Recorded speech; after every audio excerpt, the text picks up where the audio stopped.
Camera races backward through time, 1985. Dallas, Texas. A video rental store opens its doors. The name, Blockbuster. The owner, David Cook. Blue and yellow logo. The smell of popcorn. Friday night crowds. 9,000 titles on the shelves. Everyone says, this thing is going to conquer the world. Cut to 2010. Same logo, but the store is empty. Dust coats the shelves. A lone clerk sits scrolling through Netflix on his phone. A sign on the door, closing down sale. Everything must go. One more cut. 2000. A small conference room. Netflix co-founder Reed Hastings smiles and says, take us for $50 million. The digital future is in our hands. Blockbuster CEO John Antioco sips his coffee and replies, no, we have 9,000 stores. Who are you? Text fades onto the screen. The $50 million they refused. Their final value, $0. Chapter 1. Birth of an Empire, 1985 to 2000. In 1985, a software engineer named David Cook asked a simple question that would change entertainment forever. Why was the video rental business so backward? At that time, small neighborhood shops carried only a handful of tapes, and finding the movie you wanted was often a matter of luck. Cook built Blockbuster Video with a revolutionary promise. 8,000 to 10,000 titles available from day one. Money-back guarantee if your chosen tape wasn't in stock. Stores open until midnight, and popcorn, candy, and soda all under one roof. The concept exploded. People flocked like pilgrims to this new temple of entertainment. By 1994, media giant Viacom recognized a gold mine and bought Blockbuster for an astonishing $8.4 billion. The empire stretched worldwide with 60,000 employees, 9,000 stores, and lines out the door every Friday night. Blockbuster wasn't just a store. It was a cultural phenomenon, the place where families planned their weekends and teenagers went on first dates. But while Blockbuster was busy counting its money in Texas, a tiny startup was being born in California that would eventually become its executioner. In 1997, Reed Hastings got hit with a $40 late fee for returning a movie tape late. Annoyed and frustrated, he thought to himself, there has to be a better way to rent movies, and Netflix was born. Chapter 2. The $50 million offer, 2000. The year was 2000, and the dot-com bubble was swelling to its breaking point. Netflix was still young and profitable, and struggling to find its footing. Reed Hastings, however, possessed something that Blockbuster's leadership lacked. A crystal-clear vision of the digital future. He knew that streaming would one day replace physical media entirely, but he needed money and resources to get there. So he did what seemed logical. He went to the king of the video rental world with an offer. In a small conference room, Hastings sat across from Blockbuster CEO John Antioco and presented his proposal. Our model is simple, Hastings explained. People build a queue online. We mail them DVDs directly to their homes. No late fees, no store rent, no overhead. And one day, when internet speeds catch up, we'll deliver movies instantly through streaming. Antioco listened, but he didn't really hear. Then he laughed. You make no profit. Antioco shot back. We earn $200 million a year just from late fees alone. Where are late fees in your model? How do you plan to survive without them? Hastings replied with quiet confidence. Late fees are dying. People hate them, and they're looking for something better. Antioco stood up, his arrogance filling the room. We have 9,000 stores across the country, 60 million registered customers. What do you have? 300,000 subscribers and mounting losses. You're a niche player at best. Blockbuster refused to buy Netflix for $50 million. The offer was rejected without a second thought. Hastings walked out of that room knowing one thing for certain. Then we'll have a fight, and we'll have to win. Chapter 3. The Arrogance of Fall, 2000-2010. While Netflix was busy building the future, Blockbuster doubled down on the past. Instead of adapting, they raised late fees even higher. Instead of innovating, they opened more physical stores in an increasingly digital world. They kept VHS tapes alongside DVDs, clinging to obsolete technology. John Antioco genuinely believed that people love the experience of coming to stores, the smell of popcorn, the bright lights, the social experience of browsing shelves with friends and family. But people were changing, and they were changing fast. By 2004, Netflix had crossed 1 million subscribers and was growing exponentially.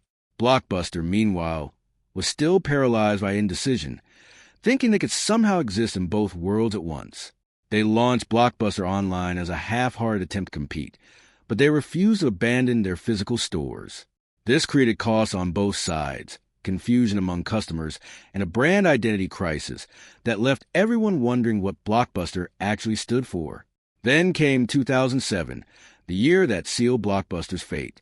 Netflix introduced Watch Instantly, their streaming service that allowed users to watch movies directly on their computers without waiting for DVDs in the mail.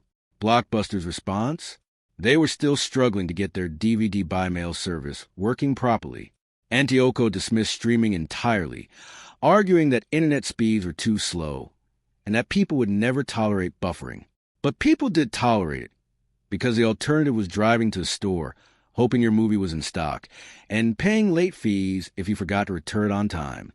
Blockbuster was planning to close 3,000 stores, but they never once considered eliminating the late fees that customers despised. That single decision, prioritizing short-term revenue over long-term customer loyalty, would cost them everything. Chapter 4. The Final Days, 2010 to 2013. September 2010 marked the beginning of the end. Blockbuster filed for Chapter 11 bankruptcy, a humiliating admission that the empire was crumbling. 1,700 stores closed almost overnight. 30,000 employees, many of whom had spent decades with the company, were laid off without warning. The blue and yellow signs that had once symbolized Friday night fun now represented corporate failure on a massive scale. For 3 more years, Blockbuster clung to life like a drowning man grasping at straws. They tried rebranding, restructuring, and desperate last-minute partnerships, but the damage was done. In November 2013, the last Blockbuster store shut its doors forever. An employee, in a moment of bitter irony, picked up the final DVD from the shelf. The movie was titled, "This is the End." No more Blockbuster. No more late fees. No more Friday night pilgrimages to the video store. Today, only one Blockbuster remains, in the small town of Bend, Oregon, kept alive not as a business, but as a tourist attraction and museum piece, a nostalgic reminder of what once was. Chapter 5. By the numbers tell the story more brutally than words ever could. In 2000, when Netflix offered itself for $50 million, Blockbuster was valued at over $5 billion and seemed untouchable. By 2026, Blockbuster's valuation stands at exactly 0. The company is extinct, a footnote in business school case studies. Netflix, meanwhile, has grown into a $300+ billion global entertainment empire with over 260 million subscribers and 0 physical stores. Blockbuster's peak revenue from late fees alone reached $200 million per year, a golden goose they refused to kill even when customers were screaming for change. Netflix never charged a single late fee, building their entire business model on customer convenience and trust. The contrast could not be more stark. One company chose to serve its customers, the other chose to exploit them, and time proved which strategy wins. Chapter 6. The lesson: why did Blockbuster really die? It wasn't just technology, though technology certainly played a role. It wasn't just competition, though Netflix was a formidable rival. Blockbuster died because of arrogance, the deadly belief that being big means being invincible, that past success guarantees future survival, that customers have no choice but to accept whatever you offer them. John Antioco couldn't see in 2000 that the $50 million offer sitting across his desk was actually the key to the future. He thought, "We're the biggest, so we'll always be here. Who are these startup kids to challenge us?" But in business, there is no such thing as always. Kodak invented the digital camera but refused to embrace it, choosing instead to protect its film business until it was too late. Nokia dominated mobile phones but dismissed smartphones as a fad. BlackBerry thought physical keyboards would always beat touchscreens. All of them made the same fatal mistake. What we're doing right now is the best, so why change? Reed Hastings, years later, reflected on that 2000 meeting with a mixture of gratitude and amazement. If Blockbuster had bought us in 2000, Netflix might not exist today, he said. But they let us live, and we killed them. It wasn't personal. It was just business, the business of evolution, where the adaptable survive and the arrogant become extinct. Epilogue, the last store of the last remaining Blockbuster in Bend, Oregon, still has a manager named Sandy Harding. She opens the doors every day not to make a profit, but to preserve a piece of history. People still come, she says with a smile, for nostalgia. Some tell me, my first date was here. Others say, my dad brought me every Friday night. This place was our tradition. Those memories are real and beautiful, but they belong to the past. Meanwhile, Netflix continues to dominate the present and shape the future. Reed Hastings has stepped down as CEO, but the empire he built endures and grows. Blockbuster's final tweet in 2011 read, "We tried, but time passed us by." That statement, while poignant, misses the truth entirely. Time doesn't pass anyone by. Those who refuse to change with it get left behind. Blockbuster had every opportunity to own the future. They had the money, the brand recognition, the customer base, and the industry knowledge. What they lacked was the humility to admit that the world was changing and the courage to change with it. A $50 million offer, one word, no, and then slowly but inevitably zero. Blockbuster died. But its story lives on, whispered in boardrooms and classrooms around the world, as a permanent warning carved into the history of business. Don't be arrogant.